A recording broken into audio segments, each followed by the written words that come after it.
Hey Garage fans, welcome back to the 6th Gear Garage. I recently uploaded a review video of my 1985 Toyota pickup, but kind of glossed over the modifications. Today, we're going to look through the whole truck and I'll show you all the modifications that are done to this vehicle. Let's start right here with the wheels and tires. These are the stock alloy wheels from a 4Runner. I picked them up on Craigslist for $100 back in the day, and I repainted them in a previous video.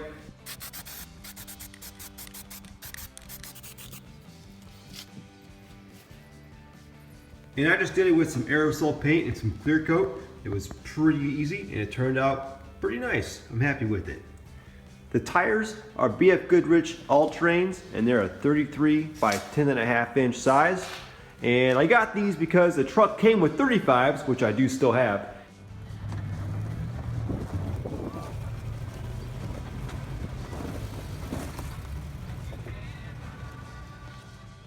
And I didn't want to drive 100 miles a day on 35s. This is a good tread for daily driving. It's not too aggressive, and my miles per gallon did improve with this over a 35-inch mud tire. The truck is lifted with a 4-inch Pro Comp lift kit and then a 2-inch body lift kit. The lift kit's aftermarket by Floor Crawler, and that's what's used for the cab. And the bed is just a homemade lift kit using some 2-inch square tubing. It rides a little bit stiff, but when there's some extra weight in the bed, like for an off-roading trip, that extra weight does help soften out the suspension a little bit. And in my opinion, the lift kit is a little bit much for these 33-inch tires. The lift kit was really done for the 35-inch tires. And those are Dick CPEC Mud Country tires. They're 35 by 12.5 inches. And the wheels I have them mounted on are Fuel Anza 15 by 8s. In some of my early videos, you might see the truck was on some Traeger D windows, just black steel wheels. That's what the truck came with, and then I upgraded it to the Fuel Anza beadlock look wheels. And I repainted those bronze with a red lip to match the rest of the truck back when it was done in 2015.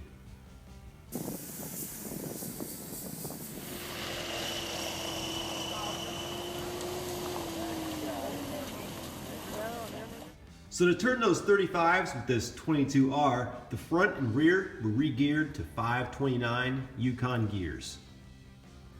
The rear axle is from an 86 and up IFS truck, which means that it's 3 inches wider overall, and it also has larger drum brakes. If you look right here, that's an air line. This rear axle is fitted with an ARB air locker. Now to match the width of the rear axle, the front has a sky widening kit with IFS hubs. And the front axle is also locked with an Aussie locker.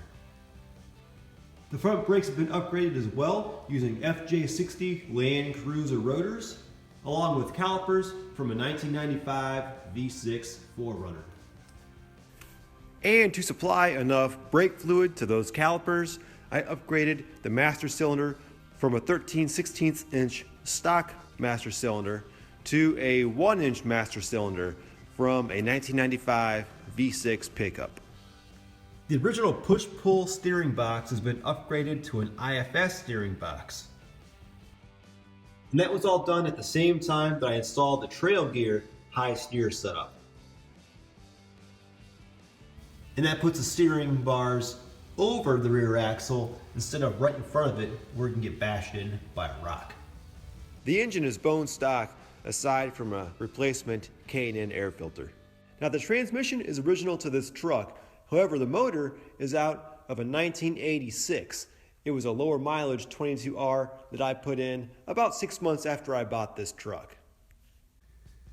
The transfer case is stock as well, although it has been upgraded with a front range twin stick setup. And how this works is, instead of the single shifter on a stock 4x4 truck, there are now 2 separate shifters.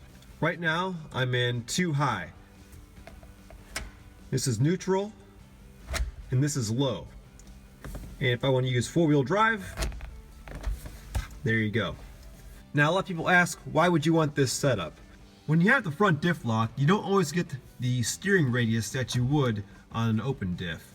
When you're off-road and you're in a tight area, say like in the woods, sometimes it's nice just to stay in a low gear, but have that drive only the rear wheels, and then that way the fronts are free and you can turn in these tighter spots and avoid body damage or fit through a tight area. Here's the controls for the ARB air pump. You hear the compressor running there. While the compressor's airing up, I also put in a JVC radio with a USB to connect the phone, and I upgraded to a quartz clock from another truck because there used to be just a blank plate right there. The inclinometer is actually from a Toyota Tercel, and the original ones for these trucks they sell on eBay for like over 200 bucks. I got this for 50 bucks. I had to cut it and trim it a little bit to make it fit.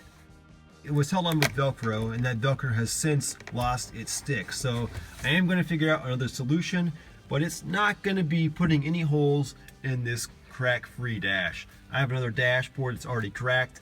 I may do some sort of custom, I don't know, fiberglass or recover it and integrate this into it. And I wired this into the dash lights so it does light up when I turn on the headlights here. However, instead of the altimeter that gives you your altitude, this one for the Tercel just has a generic sort of four-wheel drive light that comes on when you go into four-wheel drive. Alright, the pump's done running. Back to the diff lock here. When this is switched on, you'll notice you heard that little pop. That was the air being sent into the line to push the pin into the locking diff of the rear axle. I know this says front. This was originally on the front, but it was moved to the rear later on. When you no longer need the rear to be locked, just push the button. You hear the air release. It's pretty cool. Almost forgot about these guys here. These are just some custom homemade rock sliders, and they are round tubing, and they are welded directly to the frame.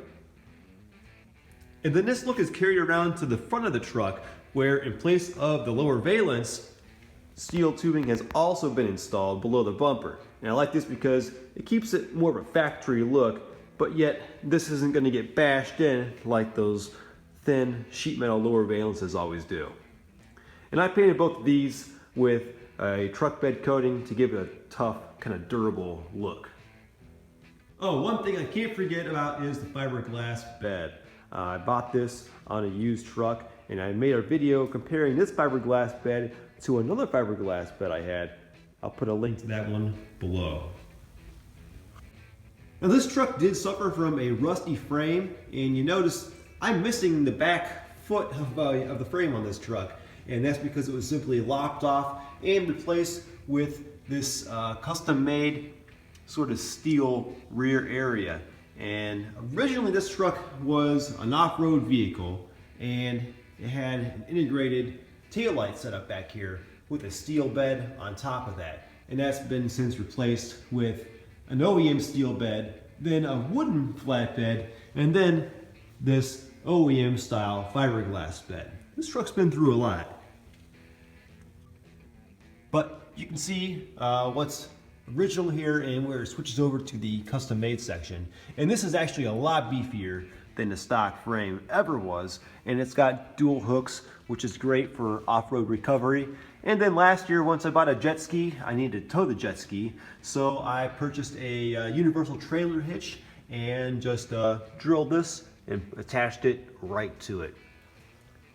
And because the truck is lifted and the hitch is so high mounted straight to the frame versus an aftermarket bar that would go across and hang lower, I had to buy this mammoth 14-inch drop hitch just to tow my trailer. So there's how it looks when the hitch is installed. Kind of ridiculous, but hey, it gets the job done. And the latest modification that I did to this truck in a recent video was installing the LED headlights. And I'll put a link to that video, as well as all the rest to other modifications and maintenance to this truck below, so you can go back and check out any of these modifications in greater detail. But these things are bright. They are no joke. And that's everything that's been done to my 1985 Toyota pickup. If you have any questions, let me know down below, and stay tuned because you're going to see more videos of this truck real soon. Thanks for watching.